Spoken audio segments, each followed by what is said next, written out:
Histoire des arts, collège Jean Moulin, classe de 3e, présentée par Samy Chérif. Bonjour chers élèves de 3e, je vais vous présenter brièvement en quelques minutes le contenu de l'épreuve d'histoire des arts et vous donner également tous les éléments qui vous permettront de faire une préparation.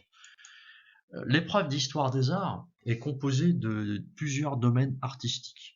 Les arts du quotidien, les arts du langage, les arts de l'espace, les arts du son, les arts du spectacle vivant et les arts du visuel. Au mois de mai, lorsque vous aurez à présenter devant un jury une œuvre, il faudra indiquer à quel domaine artistique celle-ci appartient.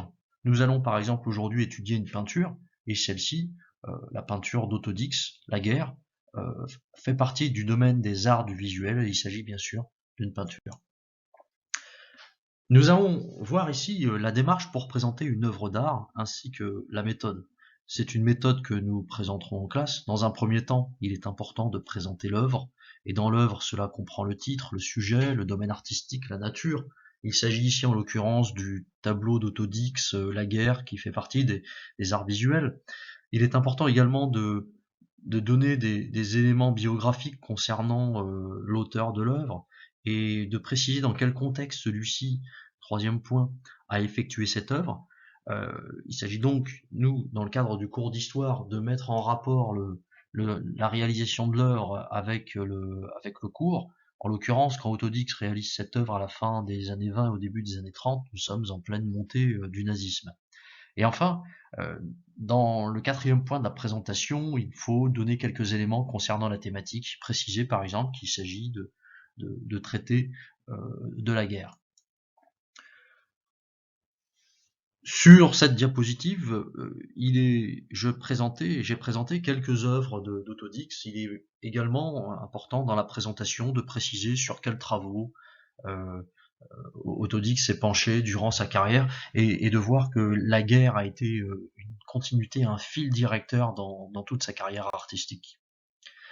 Nous étudierons plusieurs œuvres cette année en histoire-géographie et en éducation, en enseignement moral et civique, Der Krieg, la guerre d'Autodix, le chant des partisans en histoire, le portrait des présidents de la Ve République et enfin l'étude d'un écoquartier. Bien sûr, il y aura également la possibilité d'étudier des œuvres libres, que vous me présentiez votre propre œuvre si vous le souhaitez. Et bien sûr, je vous accompagnerai dans l'étude de cette œuvre. Pour analyser une œuvre d'art, il y a quatre étapes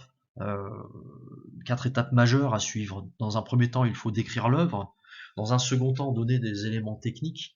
Dans un troisième temps, proposer une explication, une interprétation. Il s'agit de faire le lien entre ce que nous avons pu voir, nous, en histoire, en le mettant en relation avec d'autres œuvres étudiées.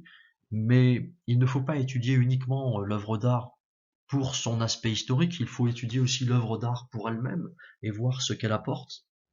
Et enfin, en lien avec cette dernière affirmation, il est important de développer une approche sensible, d'exprimer euh, une opinion en lien avec des considérations esthétiques. Expliquer si cette œuvre vous plaît, pourquoi vous l'avez choisie, pourquoi elle vous intéresse, pourquoi elle vous interpelle. Il s'agira donc d'apprendre à argumenter et à organiser un point de vue. Il existe une autre démarche également pour étudier une œuvre d'art. Je propose ici un tableau qui permet de décomposer l'œuvre d'Autodix en partant du panneau de gauche, du panneau central et enfin en finissant par le panneau de droite et l'après d'elle.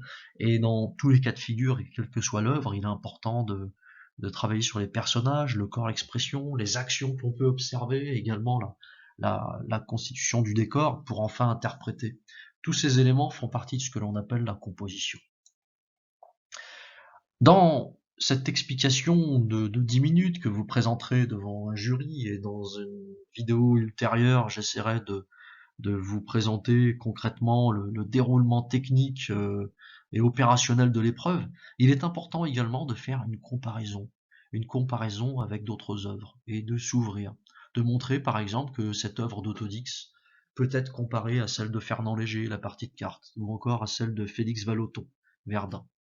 Autant d'œuvres qui ont pour point commun de traiter de la Première Guerre mondiale et du traumatisme provoqué par la guerre des tranchées chez de nombreux anciens combattants.